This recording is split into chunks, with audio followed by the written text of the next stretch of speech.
Now to Sam Rose, who's the Director of Planning at UNRWA, joins us live from Amman. So this order by Israel to not allow any UNRWA convoys through to give aid to the potentially starving people, what are the implications of this?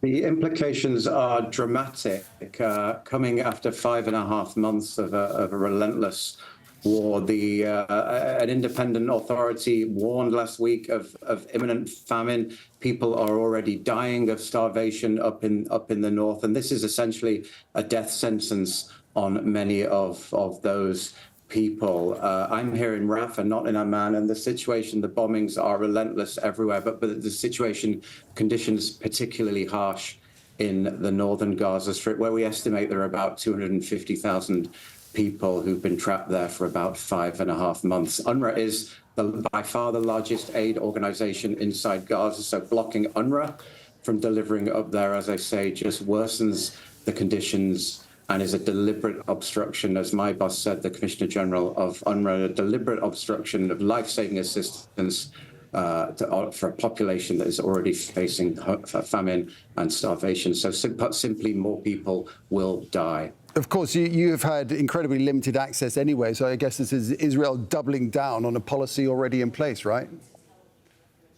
A policy already in place to restrict access to humanitarian access to the north, but we have now been informed explicitly that UNRWA missions to the north, we had 3 planned this week. I myself was due to be on one this morning. We've been told explicitly now that those missions will not be coordinated. So that means less aid trucks, fewer aid trucks to the starving people of northern Gaza. The gravity of the situation is such that the entire aid community has to work together to get as much aid into northern Gaza as possible. And taking UNRWA away from that, you're taking the largest actor away from that equation. So you starve UNRWA, you starve Gaza. So we have a situation where we have huge, vast quantities of aid just sitting there, and it's really a matter of mere kilometers away from thousands of starving people. Absolutely. There are problems on the border with Egypt. There are hundreds of trucks that are stuck there, but literally those trucks are kilometers away. On the other side of the border, the eastern side of the border, we have supermarkets, we have hydroponic farms, we have all the food, all the nutrients, all the minerals, all the vitamins that we need to put a stop to this. When you say people are essentially dying, how close do you understand people there are to reaching starvation, to actually dying now? People are already dying of starvation. I can't remember the exact figures, but the numbers in the 10s, in the 20s. This situation is already extremely serious. It's very, very catastrophic. Reducing the amount of aid that is getting into the north will just make the situation far, far worse. What has to happen here now, do you think?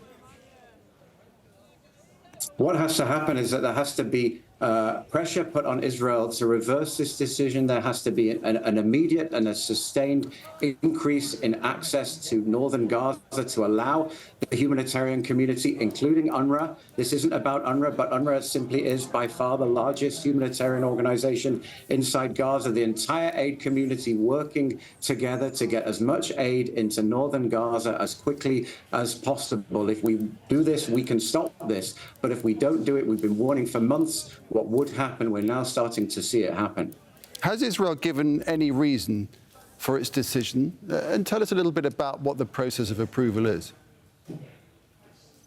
We are not aware of any reason for that decision. We were informed 3 nights on the run that our mission to the north would not be approved for operational considerations. We don't get much more than that. But essentially every mission that the humanitarian community inside Gaza plans for the north has to be communicated, has to be coordinated, has to be approved by the Israeli authorities to a minute level of detail.